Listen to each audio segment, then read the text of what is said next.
मुंबई का एक हॉस्पिटल है जहां पर लगभग 14 साल की एक लड़की एडमिट है। उस लड़की के इलाज के लिए लेडी डॉक्टर, पूछताछ के लिए तो लेडी पुलिस अधिकारी, साफ सफाई करने जाएगा तो लेडीज़ डिपार्टमेंट से ही कोई जाएगा। यानी कि उस कमरे के अंदर एंट्री है तो सिर्फ महिला की, लेडीज़ की।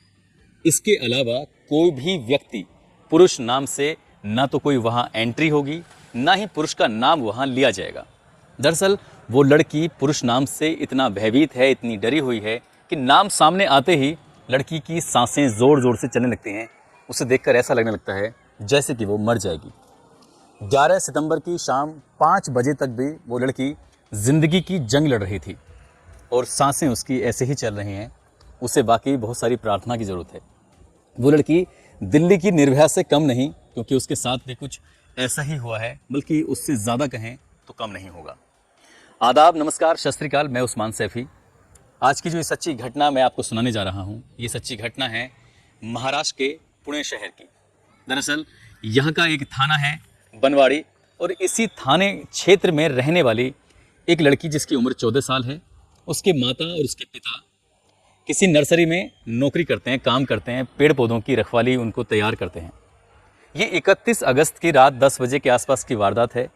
ये लड़की अपने एक दोस्त से मिलने के लिए पुणे के रेलवे स्टेशन पर पहुंच जाती है। वहां जाकर उस लड़के का इंतज़ार कर रही थी। रात के 10 बज चुके थे, मगर उसका दोस्त नहीं आया, जिसको लेकर वो परेशान होने लगी। अचानक ही उस लड़की पर एक ऑटो वाले की नज़र पड़ जाती है, और जैसे ही ऑटो वाले की नज़र पड़ती है, ऑटो वाला उससे पूछता है कि तुम क्यों रो रही हो, क्यों परेशान हो, क्या मैं तुम्हारी कोई मदद कर सकता हूँ। तो लड़की को एक सहारे की ज़रूरत थी। उसे लगा कि शायद ये जो व्यक्ति है, लगभग जिसकी उम्र 30 साल थी, उसने अपनी उस दास्तां को सुना दिया, बता दिया, और कहा कि वो अपने घर वालों की बिना मर्जी के यहाँ रेलवे स्टेशन पर अपने दोस्त से मिलने के लिए आई थी। दोस्त नहीं आया, इसलिए वो परेशान है। इतना सुनने के बाद वो ऑटो वाला वहाँ से चला जाता है और करीब 10 मिनट के बाद फिर वापस लौट कर आता है। उसने कहा कि जिसका तुम इंतज़ार कर रही थी, दरअसल वो लड़का बाहर खड़ा हुआ है और वो यहाँ आना नहीं चाहता। वो शर्मिंदा है अपनी किए पर, जो लेट हो गया है, इसलिए मेरे साथ चलो और मैं तुम्हें उससे मिला दूंगा। लड़की क्योंकि रो रही थी काफ़ी देर से, उसके पास ना पीने के लिए पानी था, ना वहाँ आसपास उसे पानी की सूद थी। उसने उस ऑटो ड्राइवर ने उसको एक बोतल दे दी और उसने पानी पी लिया। दोनों साथ साथ बाहर तक चल रहे थे।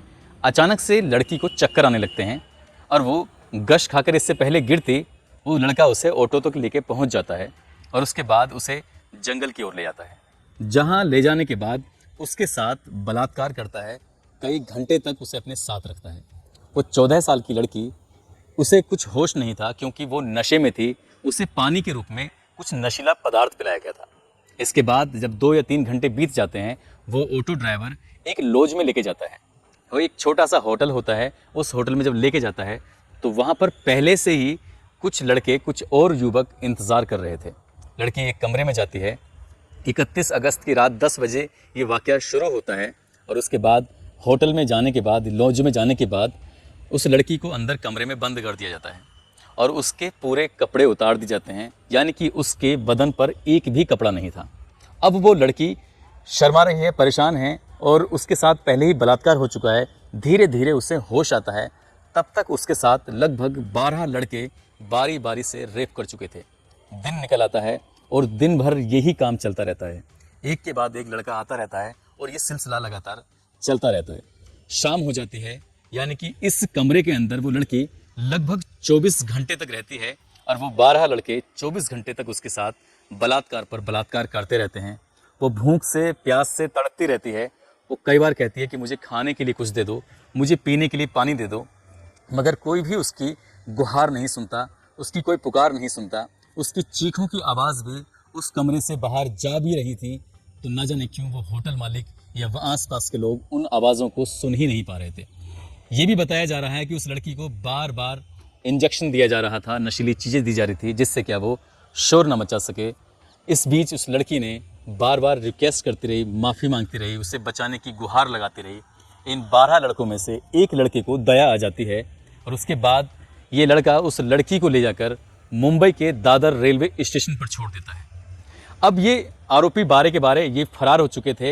इन्होंने सोचा कि शायद अब वो लड़की चली जाएगी, दादर रेलवे स्टेशन पर जाने के बाद वहाँ 2 सफाई कर्मचारी मिलते हैं और 2 सफाई कर्मचारी उस लड़की की हालत को देखने के बाद उसके साथ बलात्कार करते हैं। यानी कि अभी वो उन लोगों से बची थी कि 2 सफाई कर्मचारियों ने भी उसके साथ बलात्कार जैसी घटना को अंजाम दे दिया। दादर रेलवे स्टेशन के सफाई कर्मचारियों ने उसके साथ बलात्कार करने के बाद अपने पास काफ़ी समय तक रखा और एक ऐसी ट्रेन में बिठा दिया जिस ट्रेन की जो दिशा थी वो उत्तर की ओर जा रही थी। कई सौ किलोमीटर का सफ़र करते करते लड़की चंडीगढ़ पहुंच जाती है। एक कोने में डरी हुई सहमी हुई बैठी रहती है। इस बीच न जाने कितने लोग आते हैं जाते हैं, मगर किसी भी व्यक्ति की नज़र उस लड़की पर पहुंची ही नहीं।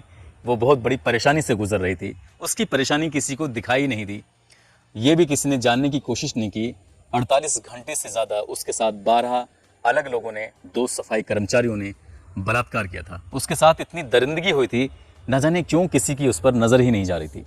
जैसे ही ट्रेन चंडीगढ़ में जाकर रुकती है, एक जीआरपी का पुलिसकर्मी उधर से निकल रहा था। अचानक उस लड़की को देखकर पल भर में समझ जाता है कि कुछ तो गड़बड़ है इसके साथ। वो उस लड़की से कहता है कि तुम परेशान हो, मैं तुम्हारी कुछ मदद कर सकता हूँ। मगर वो लड़की पुरुष जाति के नाम से डरी हुई थी, घबराई हुई थी, क्योंकि वर्दी में भी तो एक पुरुष ही था। उसे लग रहा था कि हो ना हो ये भी उसे ले जाकर उसके साथ बलात्कार करेगा। उस लड़की चंडीगढ़ उतर जाती है, क्योंकि उस ट्रेन का लास्ट स्टॉपेज जो था वो चंडीगढ़ ही था। अब वो रेलवे स्टेशन पर उतर जाती है और डरी सहमी एक जगह बैठी होती है। मगर वो पुलिस वाला बहुत अच्छा इंसान था। उसने CWC यानी चाइल्ड वेलफेयर कमेटी से संपर्क बनाया। वहाँ की एक महिला अधिकारी तत्काल मौके पर पहुंची, उस लड़की को खाना खिलाया, उसे अपने पास बिठाया और घंटों तक उसको दुलारती रही, पुचकारती रही। एक माँ की भूमिका में उस महिला अधिकारी ने उसका कुछ ही घंटों में दिल जीत लिया। दिल जीतने के बाद उसने, लड़की ने अपनी आप बीती बताई और पूरी कहानी घर से निकलने से लेकर और चंडीगढ़ पहुंचने तक की एक एक वाकया जब बताया तो महिला अधिकारी का रो रो कर बुरा हाल हो गया। और साथ ही जो अधिकारी, जो पुलिस वाला था, वो अलग रोते रोते उसका भी बुरा हाल हो गया। बात रोने वाली भी थी। ये किसी भी बेटी के साथ, किसी भी बहन के साथ इतनी भयानक वारदात अगर होती है तो शायद आंसुओं के अलावा और कुछ निकलेगा ही नहीं। निकलेगा तो उन दरिंदों के लिए बद्दुआएं या फिर कानून से सख्त कार्रवाई की मांग की गुहार निकलेगी। उधर जब लड़की अपने घर से अचानक से गायब हो जाती है तो उसके माँ बाप, जो कि बहुत ज़्यादा पढ़े लिखे नहीं थे, उन्होंने वहीं बनवाड़ी थाने में जाकर अपनी बेटी की गुमशुदगी दर्ज कराई। लेकिन पुलिस यहाँ की भी बाकी बहुत अच्छी थी। बनवाड़ी थाने की पुलिस ने आसपास के लोगों से पूछताछ की और धीरे धीरे उसके बारे में जानने की कोशिश की। उसका जो मोबाइल नंबर था उसकी CDR निकलवाई। उस इलाके के जितने भी CCTV कैमरे थे उनके बारे में पता करने की कोशिश की, मगर उस लड़की के बारे में कुछ पता ही नहीं चल रहा था। और पता चलता है तो उसके बाद पुलिस ने बड़े ही गंभीरता से, बड़ी ही शालीनता से इस मामले की बहुत ही खूबसूरती से जांच की है। यानी कि इस पूरी कहानी में पुलिस की जितनी तारीफ की जाए उतनी ही कम है। जैसे ही चंडीगढ़ की पुलिस बानवाड़ी पुलिस से कांटेक्ट करती है तो उसके बाद यहाँ से उस लड़की को हवाई जहाज के माध्यम से मुंबई लाया जाता है और मुंबई लाने के बाद उसको हॉस्पिटल में एडमिट कराया जाता है। जितना भी स्टाफ है, टोटल के टोटल महिला स्टाफ ही उस लड़की के इलाज में, उसकी खिदमत में, उसकी हर ज़रूरतों को पूरा करने में लगा हुआ है, क्योंकि वो लड़की पुरुष जाति नाम से डरी हुई है, घबराई हुई है। इसके बाद पुलिस ने जब अपने मामले की जांच पड़ताल शुरू की है तो 100 से ज़्यादा CCTV कैमरे को खंगाला गया और खंगालते आखिरकार पुणे के रेलवे स्टेशन पर एक ऑटो जाता हुआ मिलता है। उसी में वो लड़की थी और उसी ऑटो का नंबर उस CCTV में कैद हो जाता है। पुलिस ने उस आरोपी को, जिसकी उम्र लगभग 30 साल थी, उसको गिरफ्तार किया, उसको पकड़ा और एक एक करके जितने भी लोग थे, यानी कि 12 के 12 लोगों को पकड़ा। उसके बाद इस लड़की ने जो बताया था, अपना बयान दिया था दादर रेलवे स्टेशन का, उन दोनों सफाई कर्मचारियों को भी पकड़ा। फिलहाल पुलिस ने अभी तक इस मामले में 16 आरोपियों की गिरफ्तारी की है जो इस केस से सीधे तौर पर जुड़े हुए हैं। मुंबई पुलिस की प्राथमिकता है कि इस मामले को फास्ट ट्रैक कोर्ट में चलाया जाए ताकि अगले 10 से 15 दिन में या लगभग 1 महीने में इस केस में निर्णय आना चाहिए और जितने भी दरिंदे हैं, जितने भी आरोपी हैं, सबको फांसी की सज़ा कम से कम होनी चाहिए।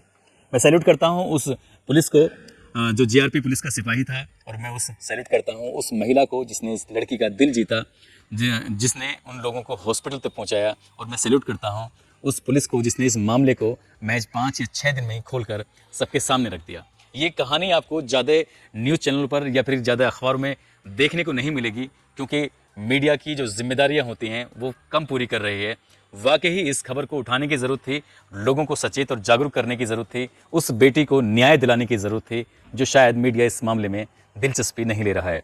इस कहानी को सुनाने का उद्देश्य भी किसी को परेशान करना नहीं है, किसी का दिल दुखाना नहीं है, बल्कि आपको सचेत करना है, आपको जागरूक करना है। आप जहाँ भी रहें अपना ख्याल रखें, सुरक्षित रहें। जय हिंद, जय भारत।